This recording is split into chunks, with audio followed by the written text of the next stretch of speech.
श्राद्ध पक्ष में अपने पितरों का श्राद्ध करना, उनके प्रति श्रद्धा अर्पित करना, इससे क्या होता है? जैसे कई बार कहा जाता है आपको पितृदोष है। पितृदोष का मतलब क्या होता है? पितृ नाराज हो गए आपके? नहीं।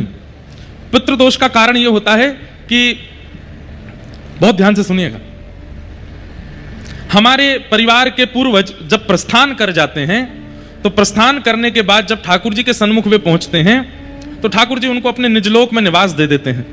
तब ठाकुर जी से हमारे ही वे जन जाकर के प्रार्थना करते हैं, मैं सराफ परिवार से आया हूं या मैं उपाध्याय परिवार से आया हूं, हे नाथ मेरे बच्चे, मेरी बहुएं, मेरे बालक, ये सब लोग मेरे से बहुत प्रेम करते थे, बहुत स्नेह करते थे। अब तो मेरा संबंध इनसे टूट चुका है, पर फिर भी नाथ मैं बस इतनी कृपा आपसे चाहता हूं कि इस परिवार पर कृपा बनाए रखना।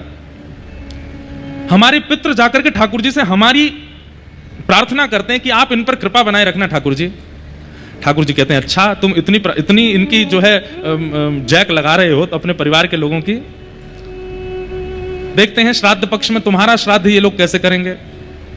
तो जब उसकी श्राद्ध तिथि आती है हमारे पितृ की, और उस दिन जब परिवारी जन कुछ भी विशेष नहीं करते और बिल्कुल अश्रद्धा पूर्वक करते हैं, तब ठाकुर जी मंद मंद मुस्का करके व्यंग कसते हैं, देखो तुम्हारे परिवार के लोग क्या कर रहे हैं, कुछ भी नहीं, श्राद्ध के नाम पर केवल खाना पूर्ति जैसी कर रहे हैं, और तुम इन्हीं की हमसे प्रार्थना कर रहे थे कि इन पर कृपा बनाए रखना, इन पर अच्छे रखना, इनको भला रखना।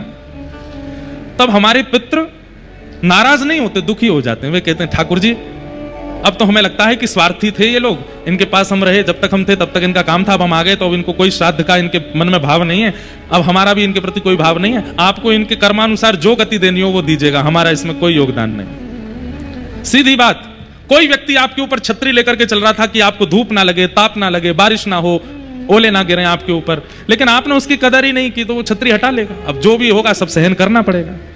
इसलिए श्राद्ध पक्ष में हमारे यहां आज्ञा की गई कि अपने पितरों का, पूर्वजों का स्मरण किया करो।